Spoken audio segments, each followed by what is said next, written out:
Good day, friends. Welcome to another Word of God Spirit Contact. Haven't specifically done one of those in a while, but the recent departure of playwright and actor Sam Shepard has prompted this contact. A friend of mine who does a little bit of spirit contact himself, but doesn't feel, how shall we say, a great deal of confidence in his abilities, but who did have something of a personal relationship with Sam Shepard, well, some years ago with the certain creative theatrical projects. Felt his presence a couple of times, and wrote to me telling me about it. And on the first contact, he mentioned me, the Canadian medium who he should contact. And I just took that to be a charming and gracious reference. And although I'm quite familiar with Sam Shepard's acting abilities and have enjoyed several of the movies he's been in over the years,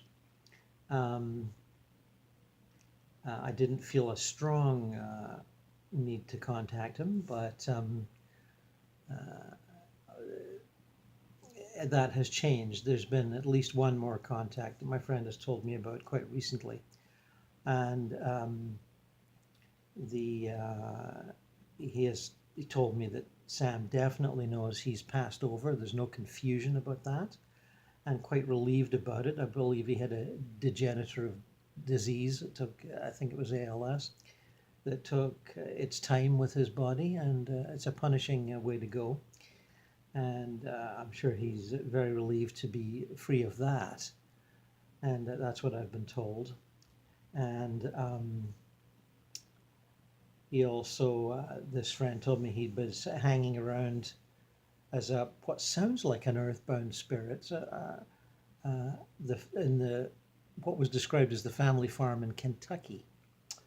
And I know just the littlest amount of his life in terms of biography and his long relationship with Jessica Lange, which I believe produced two children who must now be adults, got to be by this point, but very, very little.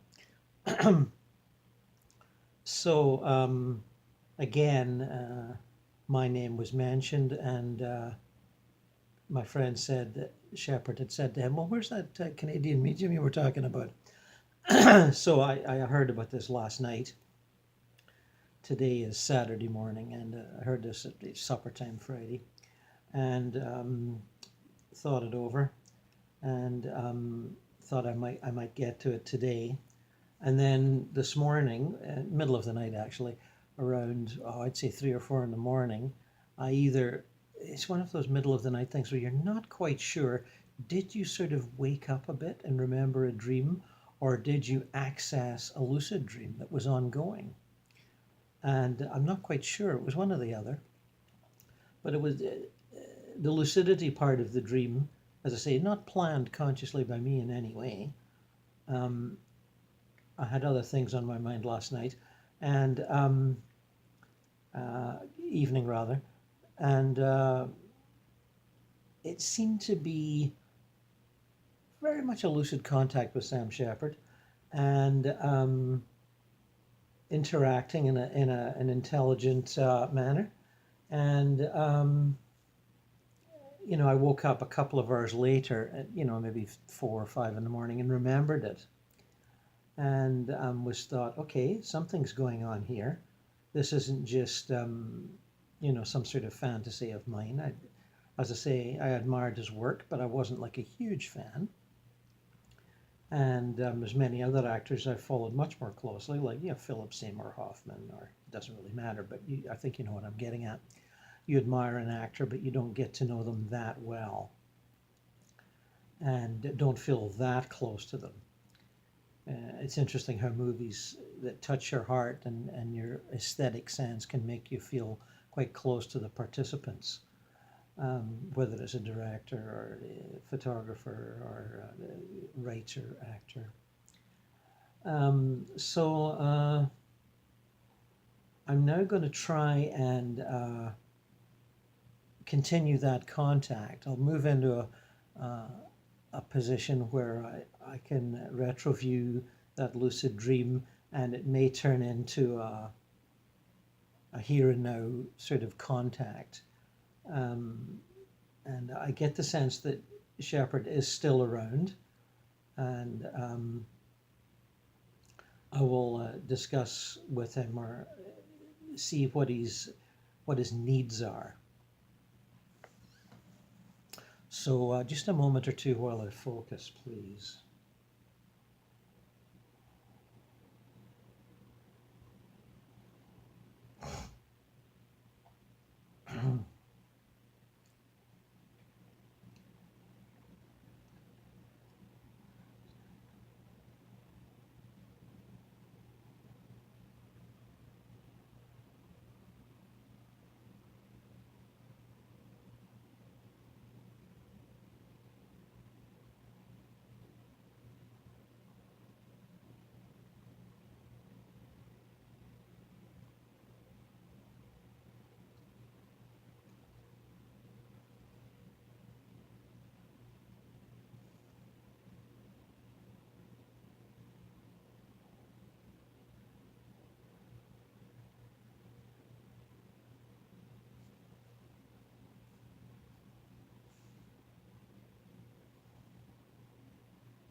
It feels like a retro view of a lucid dream contact or a projection, you know, call it what you will.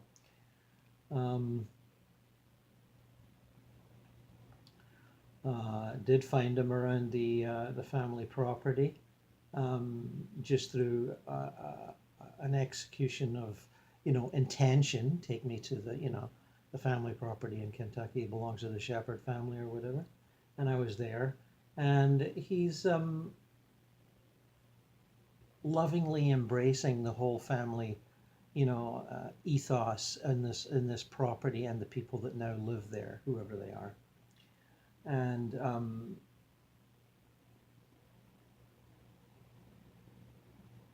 you know, I introduced myself, Mr. Shepard. I'm the Canadian medium that my friend told you about, and I'm here to assist you in any way I can. And he said, well, thanks. I'm thinking, he says, I'm thinking of how can I contact people that have passed on that I really admire. And he mentioned a couple of artists' names. And I said, well, basically, Mr. Shepard, all you have to do is think about them and think of them lovingly and move toward them. And I can see from his response that he's got a sort of a limitation of beliefs. And I tell him that, well, you know, just because they're not, you're sort of like a ghost in the earth world at the moment, and you're enjoying your ghost status, you're enjoying being a spirit freed from a sort of weakened, poisoned body and many, many months, if not years of suffering. And you're hanging around the souls that you love and the landscape that you love. And perhaps you grew up in, I'm not sure. But I said there are many other areas of spirit that you can visit. You're not prevented from visiting them. And it's only your doubts or your limitations of belief that are holding you back. And he's basically responds in the level of, well, can you show me how to do that? And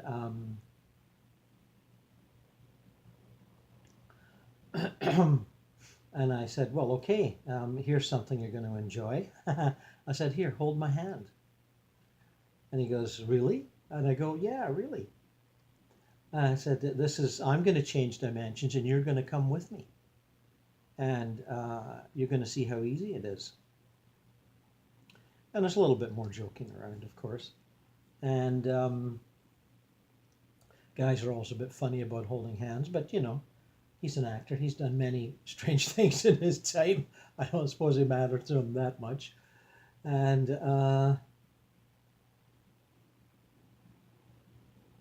he makes a joke about the Grateful Dead. It's pretty funny. I guess it's my long hair, sort of, I guess you're a Dead fan. And I go, well, yeah, pretty much. But, I kind of like my Beethoven and Shostakovich as well. And so I just ask him to still his, not quite still your beating heart, but still your consciousness for a moment and get ready to change dimensions. And his grip is firm. He's keen to explore. I can tell. And I just close my eyes and execute the intention to change dimensions to the what I've called the middle astral, where many millions of people are, people that are reasonably happy and spiritually fulfilled, but are still exploring and seeking and looking to see what the new life has to offer them. Again, we're in a sort of it's probably the astral version of Kentucky. It looks very beautiful.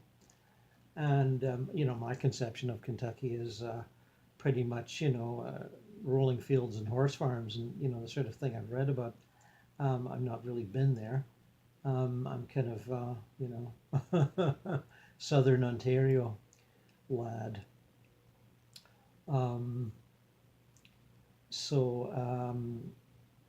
He doesn't quite believe that we're there at first. And I said, no, we're definitely in the spirit world here. This is not the physical plane. And I said, who would you like to see? And he goes, gosh, I don't know. There's so much. Now that we're here, I don't know quite where to go first. What would you suggest? And I said, well, basically, I mean, you can't see.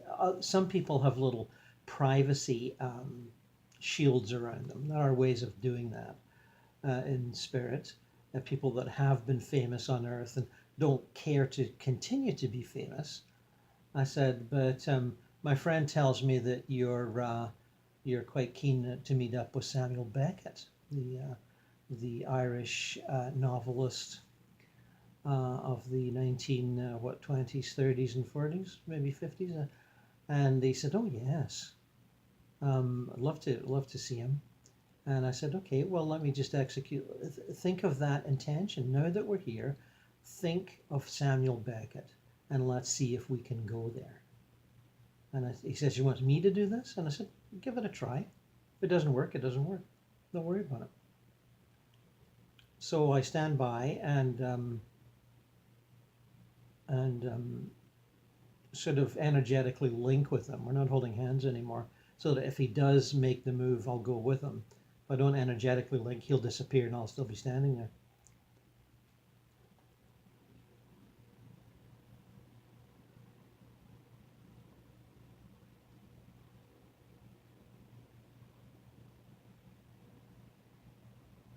Yeah, we've moved and we're in a sort of a garden courtyard thing. Sorry about that. Garden courtyard of an oldish looking stone house, and I'm almost willing to bet it's France. It almost seems like the sort of old stone home near rural French villages that other Europeans like to buy and live in. I know there's been a trend of that in France for many, many years. And I get the feeling this is where Beckett lives now. And we're standing there, and there's, little flagstones and rose arbors and bushes and, a sort of a pleasant clutter of things around, little tables that have been used, obviously, for, whatever. Breakfast or reading or both. But nobody's around. And I turn to Sam and say, well, I think we're here. And I said, do you want me to leave you to do more exploring on your own? And he said, no, I want to sit down and talk to you. So we sit down at this little circular table with sort of um, outdoor garden chairs on it, and we just sit there. And I said, sure, fire away. What do you want to know? And he says, I don't know where to start. And I said, yes, like that. If you don't explore this stuff while you're still alive on Earth, at least to some degree, you're stuck with a million questions when you get here.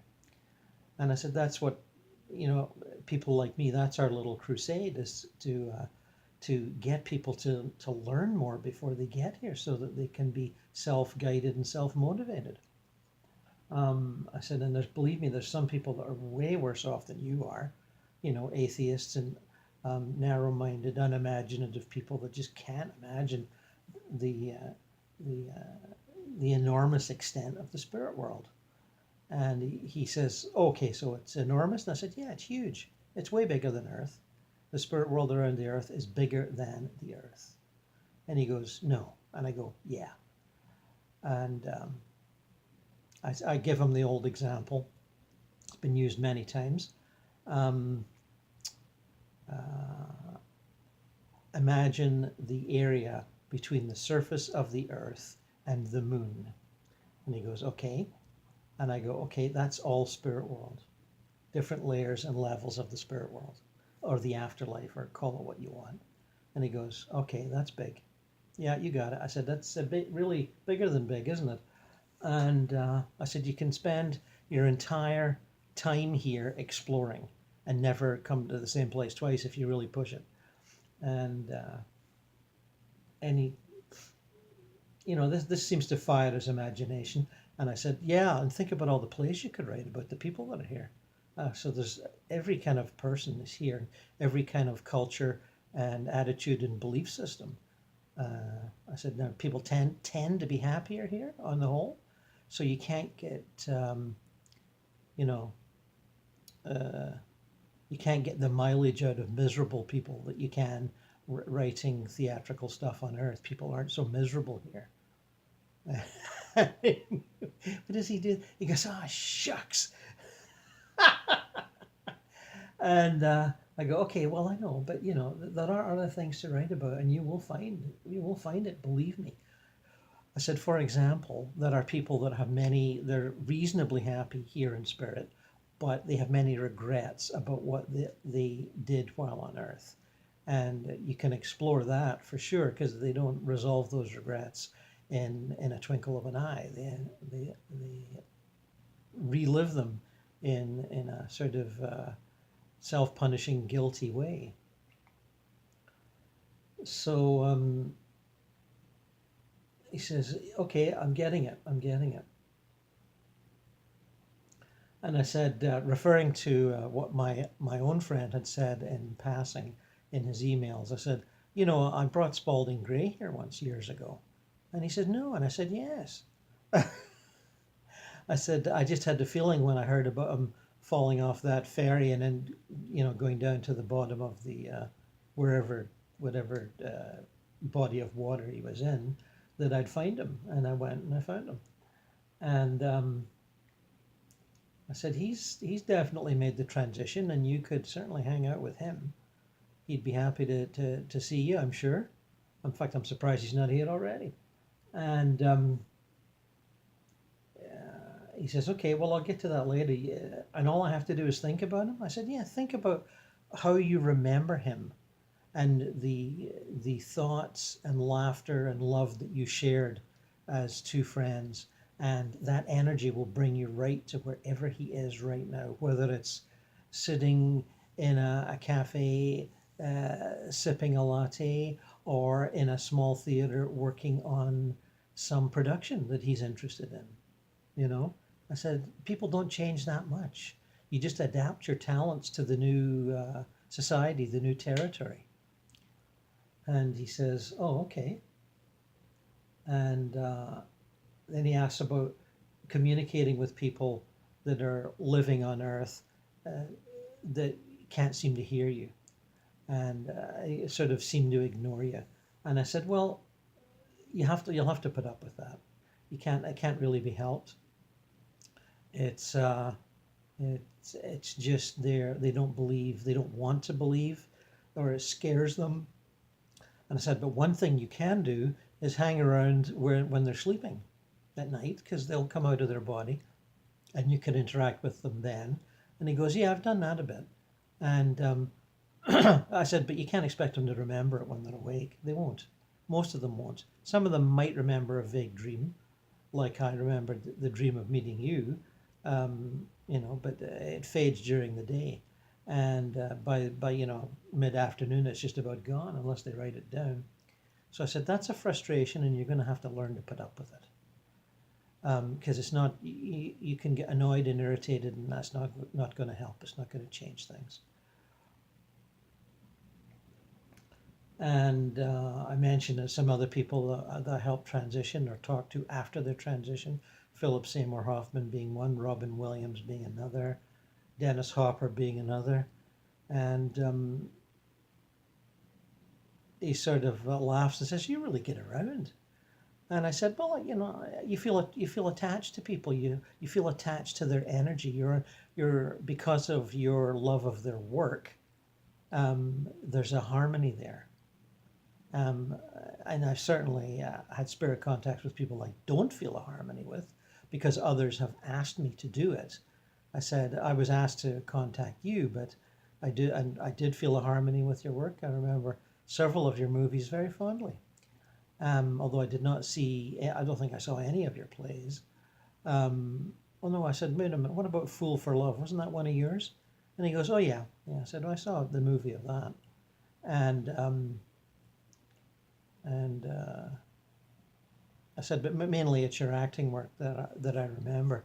And I remember the last one I saw was Osage County, that movie, the dysfunctional family one. And he laughs. He says, yeah, they really were dysfunctional. And that was the one where you committed suicide right at the beginning, didn't you? And he goes, yeah, I didn't have much to do with that one. He sort of laughed at that. And was it August Osage County? If I got the title wrong probably. But a classic dysfunctional family movie, a kind of movie that makes you think, oh my God, I thought my family was dysfunctional. Holy. I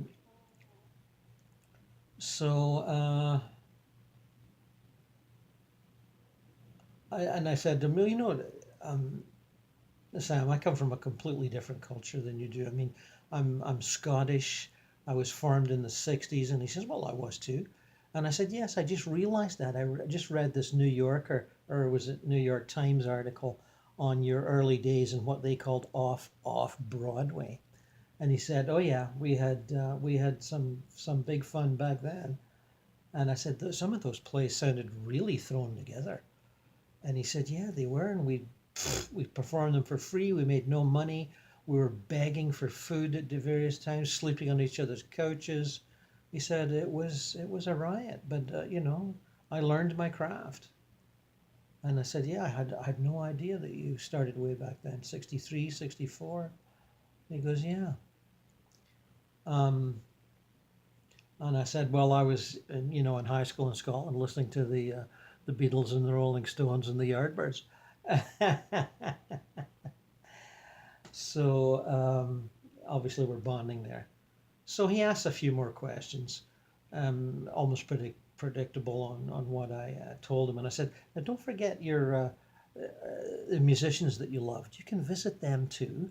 And I said, my friend that introduced me to you, that he has visited with Coltrane and some others, Miles, I believe. And he does it on a fairly regular basis, as far as I know. And you can too. They're all available. I can't think of anybody that isn't available. They say Hendrix is hard to find. He might have gone to another planet, as he was always promising to do in his songs here. Saturn's salt mines, I forget now. And he may have just made himself invisible. And I said, but I personally interacted with Ray Manzarek and Jim Morrison of The Doors. And he goes, Yeah, I said, it's just the same. Think of them. And if you've got any kind of a bond of affection or love, whether it's personal or a professional love for their work, you should be able to find them. I can't guarantee it, but it's a principle that usually works. You may get a telepathic message that they do not wish to be contacted, as you might get on somebody's phone or Skype account. They're private right now or they're switched off, but that won't last forever. And I said to him, "Do you think this is Samuel Beckett's house? I get the funny feeling it is." And he goes, "I think it is too, but I don't know where he is." And the time that I was there, I never saw Samuel Beckett, and I would have been interested to see how he took to the afterlife, because his outlook seemed to be so sort of depressingly, but leavened with humor. I can't go on. I'll go on. Well, Sam, you did go on, you know, and contrasted with his fellow Irishman, William Butler Yeats, the poet and occultist, who has a very active life in spirit and interacts with many exploring souls like myself. You will find references to him in various books by out-of-body travelers and mediums. Robert Moss, Frank DeMarco, for example. He's very active. But then he practiced occult practices and meditation and mediumship and all that sort of a thing when he was still alive. So when he passed over, he was ready. So anyway, I tell Sam to, you going to hang here? And he goes, yeah, I'm going to hang here for a while. And I said, okay, if you need anything, just get back in touch with me and I'll try to help in any way I can. And I said, you're an adventurous lad. I'm sure you'll find your way around. And just don't stick to the earth plane. You can come and go as you wish. You can go back to the family home. You can go back and visit with friends, alive friends, or your former partner, Jessica, and try to communicate with them telepathically, or just observe them lovingly. So you can do all that and still be here in spirit. You just don't get attached to anything, okay? Don't glom on. And I think he gets what I'm saying when I say don't glom on. You know what I'm saying? Just be free and easy and loving with everyone. And I think he sort of gets that. And so I stood up and shook his hand and said, good luck to you, sir. See you soon. And I think that's sort of what I'm getting in a retro view here.